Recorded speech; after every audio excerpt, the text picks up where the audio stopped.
Prashant ma'am, मैं आपकी बहुत बड़ी fan हूँ। Can we have a selfie, please? Yeah, okay. Thank you. Thank you. Thank you.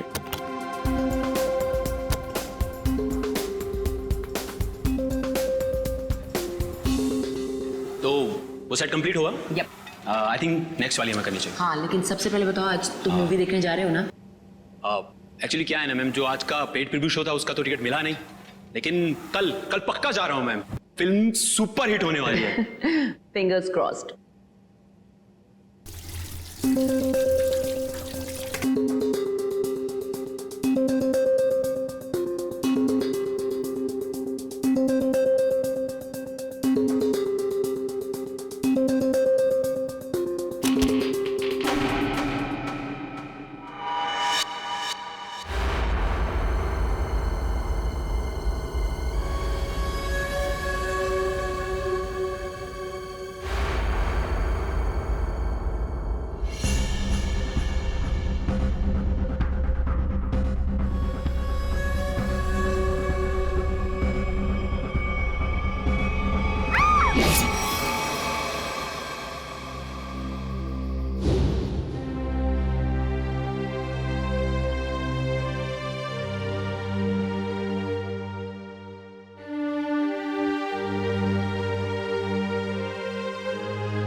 Dad, sir.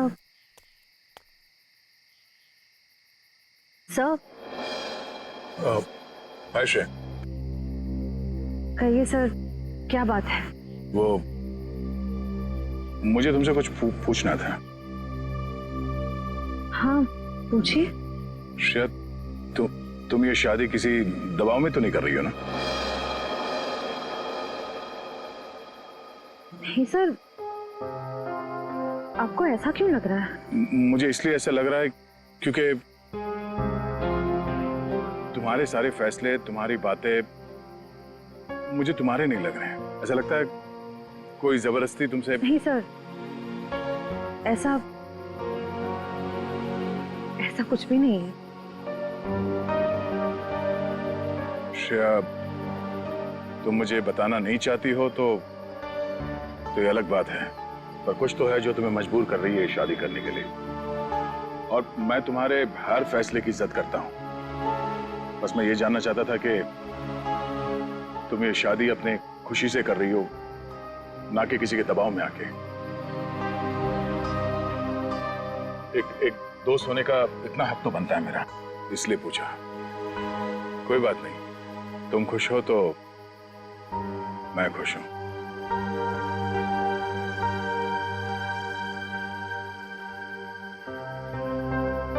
ठीक है, अपना ख्याल रखना।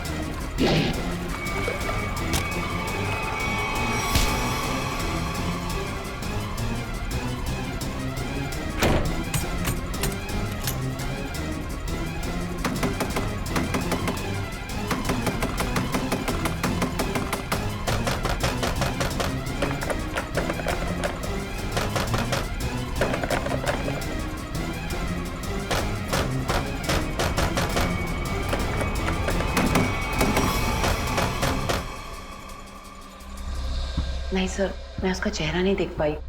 वो मास्क पहने हुआ था। समझ नहीं आ रहा है कोई मुझे क्यों मारने की कोशिश करेगा। सर, जब बिपाशा जी काफी देर तक चेंजिंग रूम से बाहर नहीं आई तो मैं चेंज रूम तक गया। मैंने देखा सर कि अंदर से कुछ अजीब सी आवाजें आ रही हैं। तब मैं अंदर गया, लेकिन वहां कोई भी नहीं था सर। बिपाशा जी बाथरूम के अंदर लॉक थी। आज कोई अनजान आदमी जिम के अंदर आया? नहीं सर। अच्छा sir, excuse me sir, CCTV footage check कर लिया है। मास्क वाला कोई भी आदमी अंदर नहीं आया, और जितने भी लोग अंदर आए वो सब क्लब के मेंबर्स हैं। अच्छा, कहीं कोई खिड़की उड़की से तो नहीं आ गया? हो सकता है सर। विपाशा जी, ये बताइए कि आपकी किसी से कोई दुश्मनी या कोई अनबन? ऐसा तो कोई भी नहीं है। कुछ तो है विपाशा जी, वरना कोई आपको क्यों मानना चाहेगा? अच्छा, याद कीजिए, आपके साथ हाल फिलहाल में कोई अजीब घटना घटी हो? हाँ, कल रात को जब मैं शूटिंग से लौट रही थी तो मुझे 2 लोग दिखे थे एक एक्सीडेंट हुई गाड़ी के पास। मैंने गाड़ी रोक के उन्हें हेल्प करने की कोशिश की। क्या कुछ मदद चाहिए? हमें कोई मदद नहीं चाहिए। लेकिन उन लोगों ने मदद लेने से साफ इनकार कर दिया। आपको उनमें कुछ अजीब लगा? हाँ, एक के कंधे पे चोट लगी हुई थी और उन लोगों का बिहेवियर बहुत ही स्ट्रेंज था, जैसे कि वो कुछ छुपाने की कोशिश कर रहे थे। और हाँ, डिक्की के पास कुछ लगा हुआ था, शायद खून। खून? मतलब कोई गुनाह छिपाने की कोशिश कर रहे थे वो लोग। उन्होंने आपको देख लिया और उन्हें लगा कि आप गवाह बन सकती हैं, इसलिए आपके पीछे पड़े हुए हैं वो लोग। वो दोनों दिखने में कैसे थे? बहुत रात हो चुकी थी और वहाँ ज्यादा देर रुकना मुझे ठीक नहीं लगा। मैं ठीक तरह से आपको बता नहीं पाऊंगी कि वो लोग कैसे दिखने में थे। ठीक है, अब हम आपके पास एक स्केच आर्टिस्ट भेज देंगे। आपको जो कुछ भी याद है एक रफ स्केच बनवा दीजिएगा उसका। जी। विपाशा जी, आपको उस गाड़ी का रंग, मॉडल, नंबर कुछ याद है? हाँ, वो एक वाइट सेडान थी, लेकिन नंबर याद नहीं है। उन दोनों को एग्जैक्टली आपने किस रोड पर देखा था? घोरबंदर रोड, नर्सरी के पास। Excuse me. हाँ फ्रेडी, बता। अभिजीत सर, मुझे यहाँ चेंजिंग रूम के दरवाजे पे खून मिला है। खून? कहीं ऐसा तो नहीं कि विपाशा जी को हाथापाई के दौरान चोट लगी हो? विपाशा जी, आपको कहीं चोट लगी है क्या? नहीं तो। एक्चुअली वहाँ दरवाजे पे हमें खून मिला है। वो शायद उस हमलावर का हो।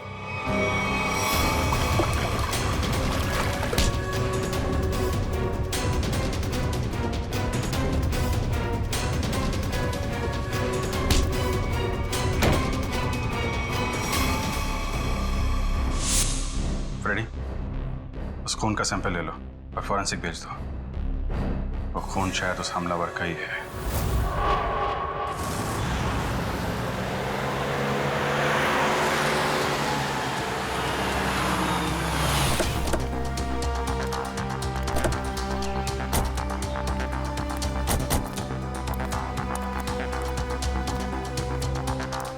तो तुम्हारी गाड़ी यहीं पर रुकी थी? जी साहब। फिर क्या हुआ? साहब काफी अंधेरा था। हाँ। मैं तो गाड़ी रोकता नहीं, पर विपाशा मैम के कहने पर रुकना पड़ा। वो दोनों कहाँ पे थे? साहब यहीं पे खड़े थे, यहाँ पे। वहाँ? जी। चलो आओ दिखाओ। कहाँ पर? साहब यहाँ खड़े थे। यहाँ पर? जी।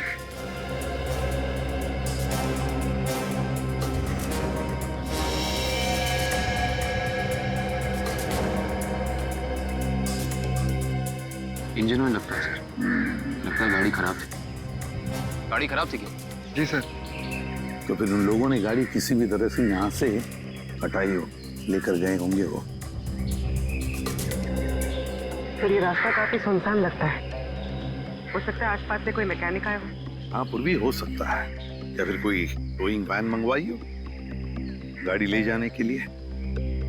एक काम करो, पता लगाओ आसपास कोई गैराज या फिर ऑटोमोबाइल मैकेनिक या फिर टोइंग वैन वाला है क्या।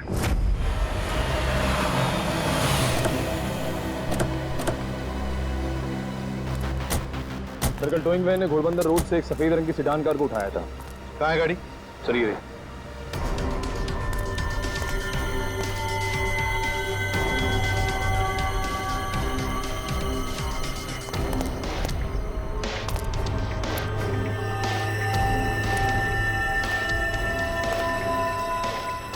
नंबर प्लेट्स गायब है।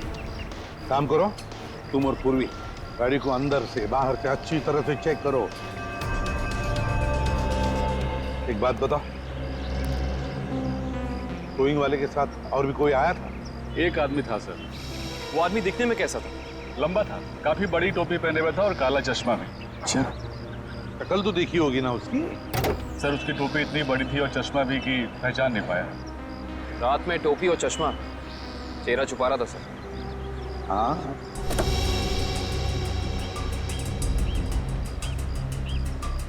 अच्छा एक बात बताओ, ये गाड़ी जब स्क्रैप करने के लिए तुम्हारे पास आती है तो उसके पेपर्स वगैरह चेक किए थे तुमने? सर ज्यादातर उसके ऑनर्स ही आते हैं, इसलिए जरूरत महसूस नहीं होगी। जरूरत महसूस नहीं पड़ी है? गाड़ी के पेपर चेक नहीं किए? आरटीओ को इन्फॉर्म करना पड़ता है, आरटीओ की परमिशन लेनी पड़ती है, ये सब कुछ भी नहीं किया तुमने। इस तरह से काम करते हो तुम? गलती हो गई। गलती नहीं, जुर्म किया है तूने, समझे? Sorry sir. सॉरी सर, गलती हो गई। सर सर गाड़ी में पेपर नहीं है और केसी नंबर भी फुरज के निकाल दिया गया है। ये लो, पेपर्स नहीं, केसी नंबर नहीं। सर हाँ पूर्वी, सर अंदर ये टिश्यू पेपर मिला है, इस पर किसी होटल का नाम लिखा है, होटल ग्रीन पैलेस।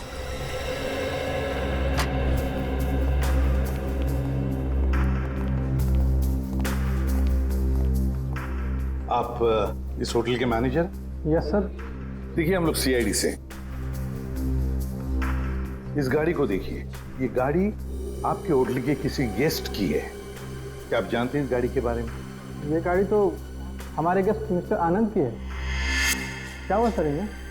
एक्चुअली हमें आनंद के बारे में थोड़ी जानकारी चाहिए थी आपसे। हाँ हाँ सर, पूछिए। ये आनंद जी पिछली बार आपके होटल में कब ठहरे थे? सर अभी 2 दिन पहले तो उन्होंने यहाँ से चेकआउट किया है। अच्छा, आनंद जी की कोई फोटो या आईडी वगैरह कुछ है आपके पास? हाँ सर, उनका फोटो आईडी है हमारे पास। वो गेस्ट की लिस्ट देना। ये रही सर मिस्टर आनंद की डिटेल्स। सर बिपाशा जी ने जो स्केच बनवाया था और इस फोटो में तो बहुत फर्क है सर। अच्छा, चेकआउट के बाद ये आनंद कहाँ गए हैं, उन्होंने कुछ बताया आपको? कोई खबर है इस बारे में? नहीं सर, हमें इसकी कोई जानकारी नहीं है। अच्छा आनंद जी जब आपके होटल में ठहरे थे वो कमरा हमें चेक करना है उनका। हाँ सर, आप लोग कमरा देख सकते हैं, लेकिन वहाँ आपको कुछ मिलेगा नहीं। क्यों? क्योंकि सर हमने उस कमरे की सफाई करके किसी दूसरे गेस्ट को दे दिया। अच्छा, आनंद के कमरे को कौन सर्विस दे रहा था आपका स्टाफ मेंबर? जरा उसे बुलाइए। रौनक, आनंद जी के बारे में क्या जानते हो? आनंद साहब बहुत बड़े दिल वाले हैं। जब उनका बैग उनके गाड़ी के पास ले गया तो उन्होंने मुझे 200 रुपए की टिप दी, पूरे 200 रुपए की। अच्छा, 200 रुपए की टिप? हाँ सर। यहाँ से होटल से चेकआउट करने के बाद वो कहाँ गए?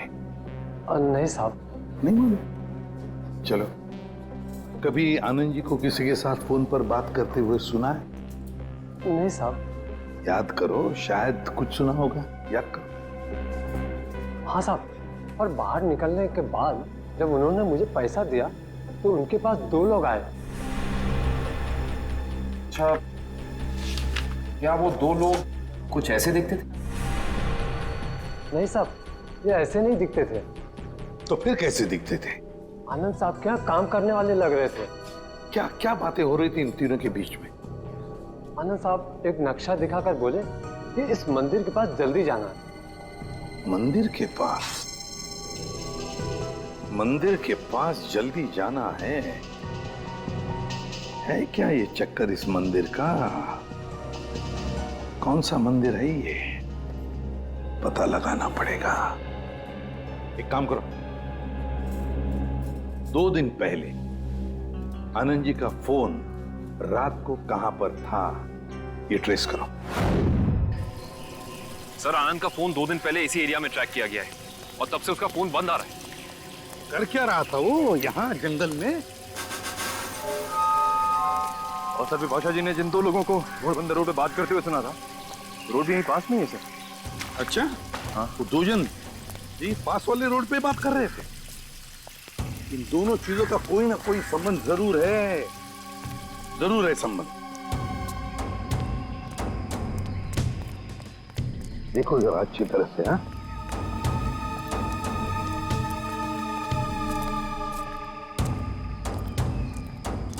सर निखिल, पर यहाँ मिट्टी जमीन से काफी नरम और मुलायम है।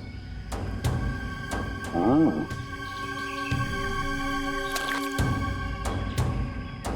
लगता है हाल ही में खुदाई की गई है यहाँ पर। आकाविन सर, यहाँ पे जमीन खुदी हुई लग रही है। लगता है हाल ही में खोदी गई है। जमीन थोड़ी ऊंची भी है, अलग सी लग रही है। अच्छा, काम करते हैं, दोनों जगह खोदते हैं, देखते हैं क्या छुपा है जमीन के नीचे।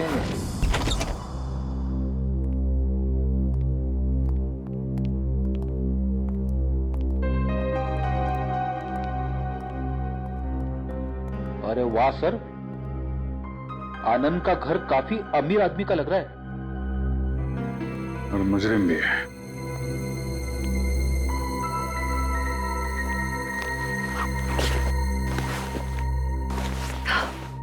अंदर से शायद आवाज आ रही है।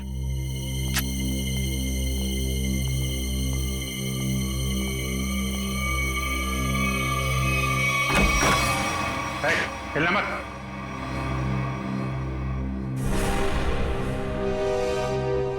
कौन हो तुम?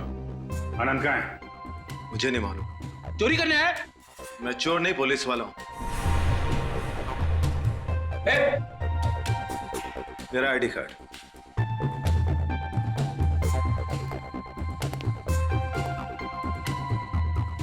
सर। इंस्पेक्टर विशाल। जी, आप लोग कौन हैं? CID मुंबई। सर, तो इंस्पेक्टर विशाल यहाँ क्या करने आए थे? क्या चल रहा है यहाँ पे? सर मैं उन 2 अपराधियों की तलाश में आया हूं जिन्हें आनंद ने चोरी का कॉन्ट्रैक्ट दिया था। उनकी फोटो है तुम्हारे पास? नहीं सर, वो दोनों अपना भेष बदलकर अलग अलग शहरों में लूटपाट और खून खराबा करते हैं। कुछ मिला आपको यहाँ पे? नहीं सर, मैं ढूंढना शुरू ही किया था कि आप लोग आ गए। ठीक है, छान मारो पूरा घर।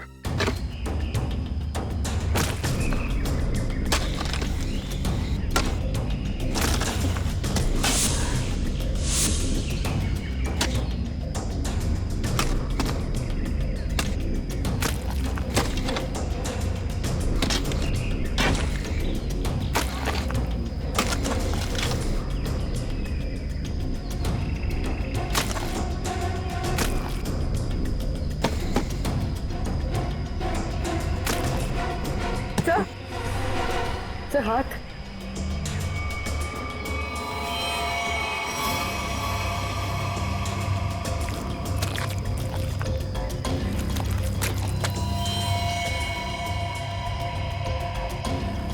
माय गॉड, ना तो 2 लाशें।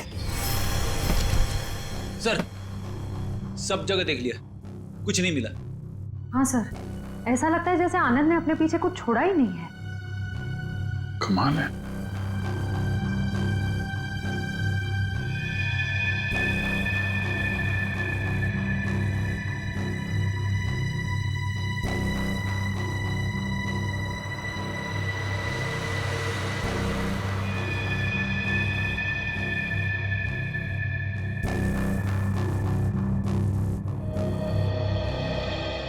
क्या फेरी, ये पेड़ जमीन से ऊपर की तरफ उगते हैं कि नीचे की तरफ?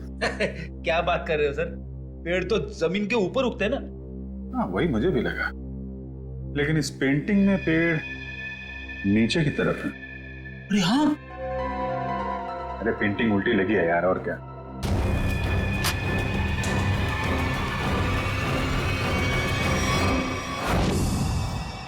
ये देखिए, पैराडाइज आर्ट गैलरी का ब्लूप्रिंट। ये सब आर्टिफैक्ट्स की फोटोग्राफ है।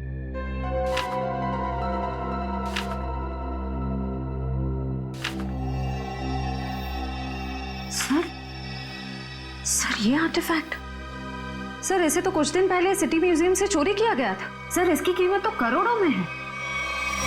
तो ये आनंद उन दोनों मुजरिमों से आर्टिफैक्ट्स की चोरी कराता है और कहीं बेचता है? जी सर। अच्छा सर, इस पे कुछ लिखा है सर। 150001 केल्वा।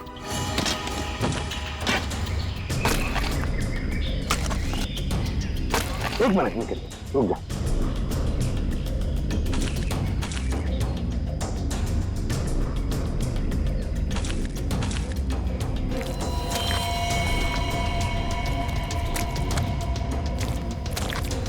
2 लाशें हैं सर।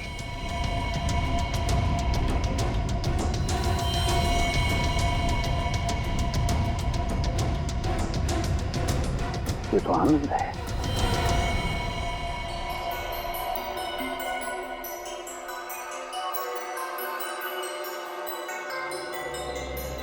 डॉक्टर साहब, इन बॉडी से कुछ पता चला?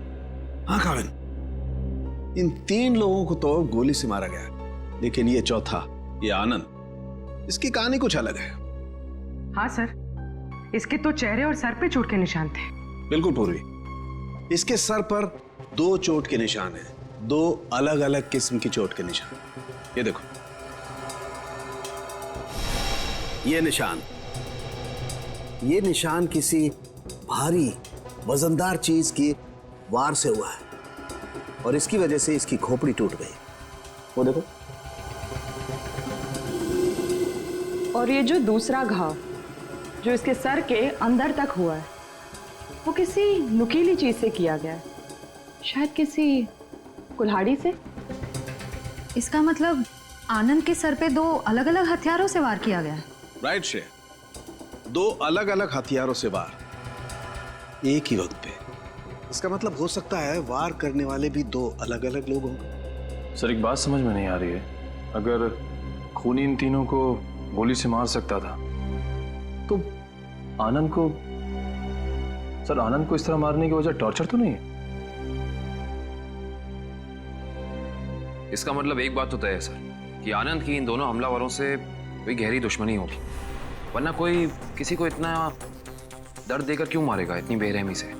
सर उस बेलबॉय ने इन 2 आदमियों को पहचान लिया था, ये आनंद के साथी थे। और ये चौथा आदमी शायद इन लोगों से मिलने जंगल में गया था किसी काम से। और इतना ही नहीं सर, उन्होंने आनंद को मारा और उसकी गाड़ी भी लेके भाग गए।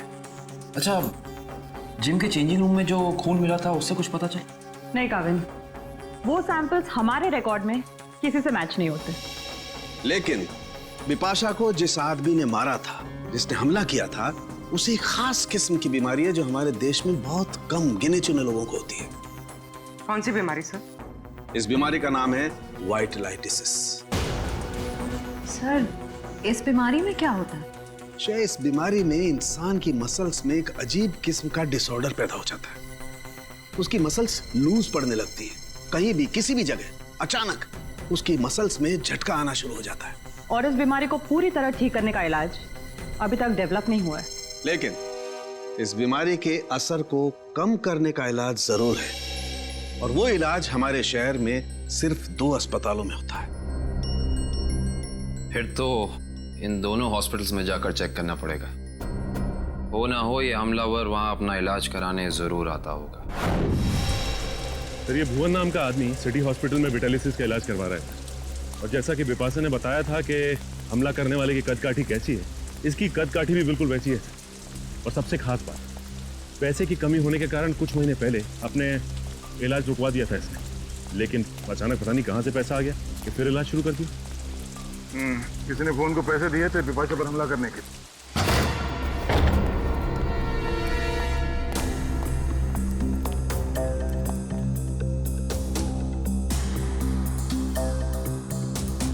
लगता है सर उसे हमारे आने की खबर मिल गई थी, इसलिए शायद वो निकल गया।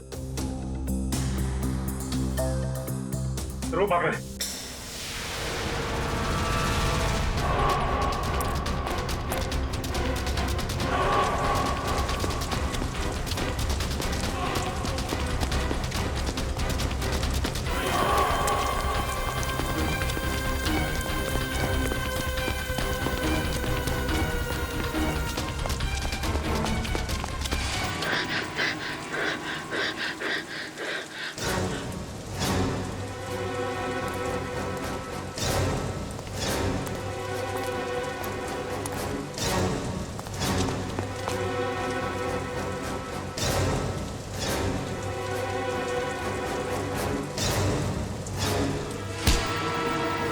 सब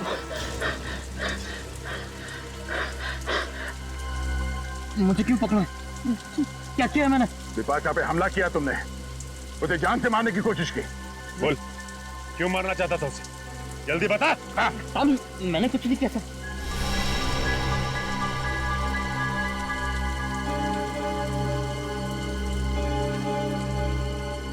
बताता हूँ साहब, बताता हूँ। बता। साहब, मुझे पैसों की बहुत जरूरत थी। उन दोनों ने मुझे कहा बिपाशा पर हमला करने के लिए था।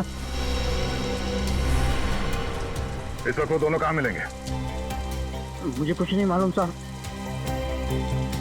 कहाँ रहते हैं, कैसे दिखते हैं, कुछ नहीं पता था मुझे उनके बारे में। इनके लिए काम करता है, उनके बारे में कुछ नहीं जानता तू?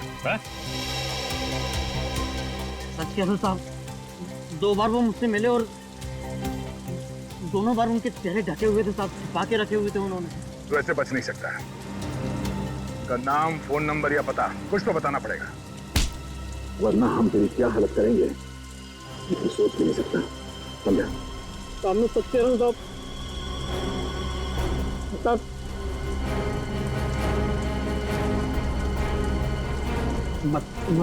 बता साहब, मैं सब बताऊंगा। उनमें से एक का नाम चीका है। चीका? और बता। पिछली बार जब वो लोग मिले थे साहब, तो दोनों बात कर रहे थे कि अब बच्चों तक पैसे कैसे भेजें। बच्चों के पास पैसा? भला ये मुजरिम बच्चों के पास पैसा ले जाने की टेंशन क्यों लेंगे सर? सर, ये किन बच्चों की बात कर रहे थे दोनों? मतलब इनके जान पहचान वाले या वो स्कूल के बच्चे? ये किसी अनाथ आश्रम के बच्चे हैं। अनाथ आश्रम? हाँ, आनंद के घर से हमें एक चिट्ठी मिली थी जिसपे लिखा था केलवा 150001। केलवा ऑर्फनेज, शहर का सबसे बड़ा अनाथ आश्रम। लेकिन सर, ऐसे मुजरिमों का किसी अनाथ आश्रम से क्या लेने देना? इस केलवे अनाथ आश्रम से क्या संबंध है ये तो वहां जाने के बाद ही पता चलेगा। मुजरिम? इंस्पेक्टर दया, ये मासूम बच्चों का अनाथ आश्रम है, यहाँ पे कोई मुजरिम नहीं रहते हैं। माफ कीजिएगा मैम, एक केस की जांच ने हमें यहाँ तक लाया है। हम सिर्फ ये जानना चाहते हैं कि आपके इस ऑर्फनेज में ये चीका कौन है? चीका? हाँ, एक बच्चा रहता था यहाँ पे, चीका नाम का। लेकिन 10 साल हो गए उसको ये अनाथ आश्रम छोड़कर गए हुए। अच्छा, 10 साल पहले आश्रम छोड़कर चला गया था? जी। अच्छा, इस चीका के बारे में और कुछ बता सकती हैं आप हमें?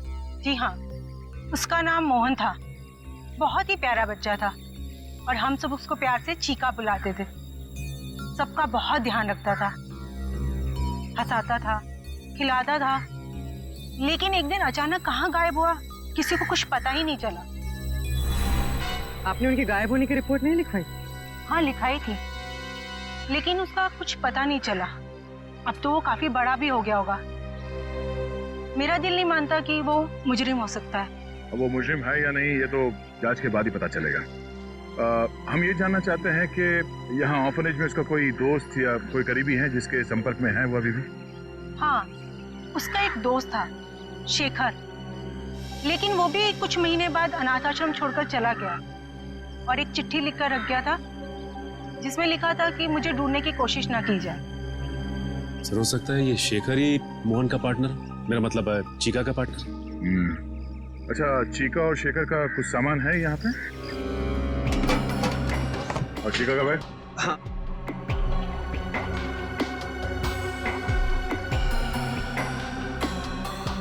ये चीका का है।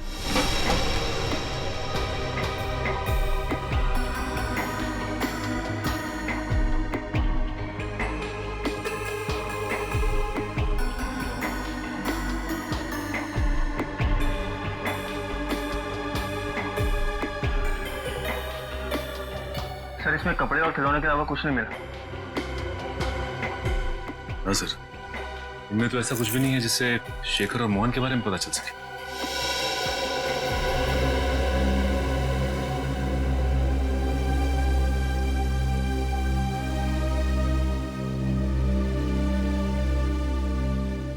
Thank you. वो कुछ नहीं, एक छोटी सी चोट लगी थी। सर, यही सवाल मैं इससे पूछ रही हूँ, पर ये कुछ जवाब ही नहीं दे रहा है। जल्दी बताओ रमेश, क्या हुआ? कुछ नहीं सर, वो बस ऐसे छोटी सी चोट लग गई थी। सर, 2 दिन पहले जब ये रात को बाहर से आया था तो इसके हाथ से खून बह रहा था, पर इसने कुछ जवाब नहीं दिया। सर, बिपाशा जी ने 2 दिन पहले रात को जिस आदमी को देखा था उसके हाथ पे भी चोट का निशान था। हाँ सर, ये केलवा अनाथ आश्रम और इसके हाथ पे लगी चोट। Thank you very much madam, आपने हमारी इतनी मदद की। लगता है हम लोग गलत थे। और हाँ, थैंक यू चिका। Okay sir.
गंदे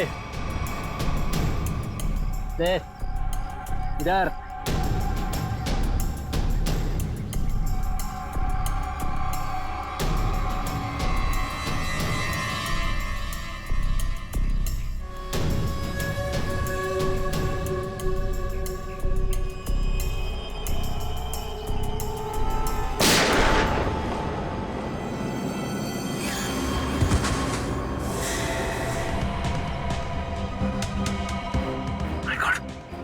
ये तो मर चुका है सर। मर चुका है? ये क्या किया तुमने? इसे गोली क्यों मारी? सर अगर मैं इसे गोली नहीं मारता तो सचिन सर को गोली मार देता। अरे तो इसके पैर पे गोली चलाता।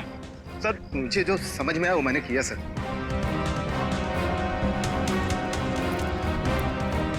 सर ये मोहन तो चला गया, अब कैसे पता चलेगा कि शेखर कौन है और कहाँ है इसका पार्टनर?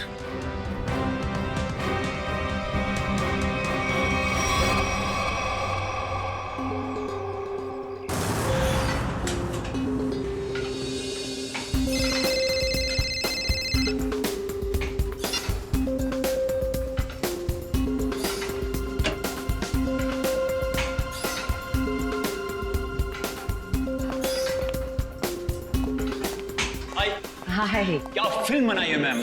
अच्छी लगी तुम्हें? रियली सुपर हिट है। Thank you so much. Thank you. चलो ये वर्कआउट हो गया आपका? हाँ हो गया, कुछ अर्जेंट काम है तो मैं निकलती हूँ। Okay okay bye. Okay bye bye, take care.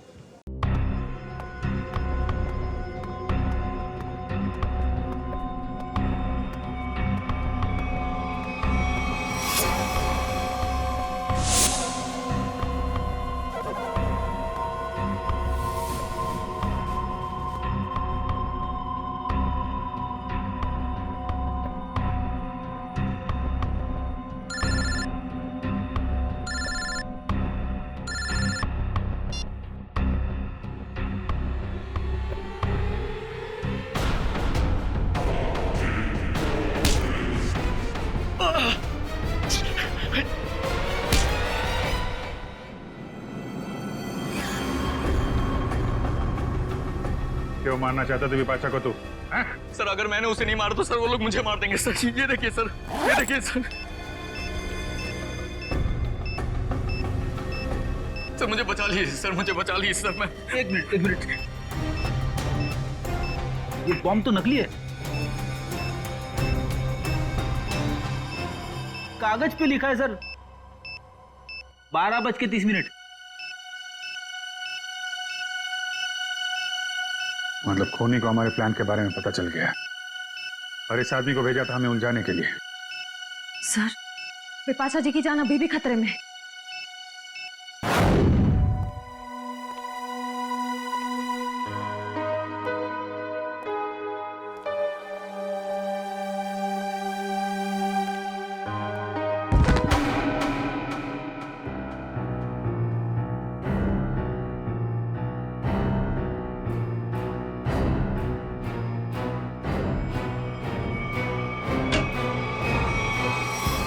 Divya, Divya, Divya. Oh my God, Divya, क्या हुआ बिपाशा जी? और इसे क्या हुआ? किसी ने इस पे हमला किया है। एक काम करते हैं, हम इसे अंदर लेके जाते हैं। क्या पता हमलावर इधर ही हो कहीं पे। हाँ चलो।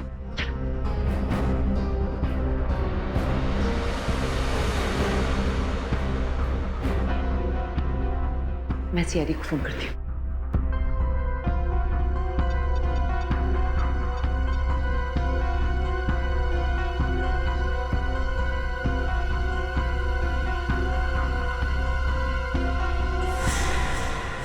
खूनी कोई औरत भी तो हो सकती है।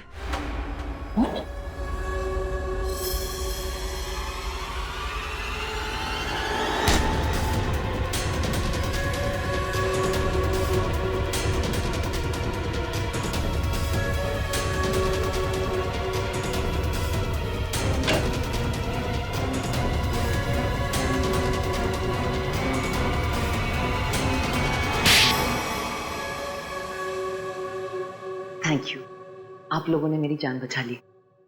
थैंक यू तो हमें आपको बोलना है। आपने एक मुजरिम को पकड़वाने में हमारी मदद की है। सीआईडी की मदद करना तो हर नागरिक का कर्तव्य है और आपकी टीम तो इतनी अलर्ट और जिम्मेदार है। बिपाशा जी, आपकी आने वाली फिल्म क्रीचर के लिए आपको बहुत सारी शुभकामनाएं। आपकी फिल्म हिट हो और लोगों को पसंद आए। Thank you so much. हम सब लोग आ रहे हैं देखने के लिए। जरूर, थैंक यू सो मच। क्यों? वो खबर तो हमने जानबूझकर फैलाई थी कि बिपाशा को उसके ऊपर जिसने हमला किया था उसके बारे में बहुत कुछ याद आ गया है। मशहूर फिल्म अभिनेत्री बिपाशा को अपने ऊपर हमला करने वाले के बारे में कुछ खास बातें याद है। सीआईडी की टीम हिप्नोटाइज करने वाले विशेषज्ञ की मदद से उन्हें पूरी बातें याद दिलाने की योजना बना रही है, जिससे वो अपराधी तक पहुंच सके। इतना बड़ा धोखा। हाँ, इतना बड़ा धोखा। क्यों? तुम्हें क्या लगा धोखाधड़ी जालसाजी सिर्फ तुम ही कर सकती हो? हमें पता था कि मोहन का पार्टनर हमारे इस जाल में फंस जाएगा। वो जरूर वापस आएगा बिपाशा को मारने के लिए। वो पार्टनर है तुम, है ना? हाँ, मैं और मोहन बचपन से साथ साथ बड़े हुए। हम दोनों एक ही साथ अनाथ आश्रम में पले बड़े। अनाथ आश्रम में साथ साथ बड़े हो गए और किया क्या? गैर कानूनी धंधे। अपनी पहचान तक छुपा ली तुमने। आदमी बनकर लूटपाट और खून भी किए। हम दोनों भेस बदलने में माहिर थे। कोई नहीं जान पाया कि मैं लड़की हूं। और फिर तुम दोनों ने आनंद और उसके साथियों को मारकर उनके पैसे और आर्टिफैक्ट्स चुरा लिए और बड़ी आसानी से उन आर्टिफैक्ट्स की डील प्लान कर ली। हाँ, वो आर्टिफैक्ट्स हमने चुराए थे आनंद के लिए। उसके बदले में उसने हमें आधे पैसे दिए और बाकी के आधे पैसे वो अनाथ आश्रम में देने वाला था, लेकिन वो मुकर गया। तो तुमने उसे मार दिया, आनंद को भी और उसके साथियों को भी। हाँ। लूटना, लोगों की जानें लेना, 4-4 खून किए तुमने। ये सब कुछ तो तुम्हारे लिए खेल बन गया था, है ना? तो अब जेल की सलाखों के पीछे खेल खेलते बैठना, दिन गिनने का, फांसी का ऑर्डर आने तक।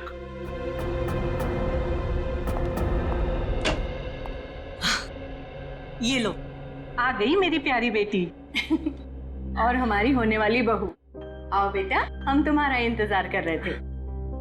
हाय सिद्धार्थ। हेलो। नमस्ते आंटी जी। अरे बेटी, भला कोई ऐसे नमस्ते करता है अपने होने वाली सास को? जाओ, पैर छूकर उनके आशीर्वाद ले लो, जाओ। अरे अरे, ठीक है बेटा, तुम अभी भी ड्यूटी से आई हो ना, थक गई होगी। तुम जाओ, मुंह हाथ धो के आओ।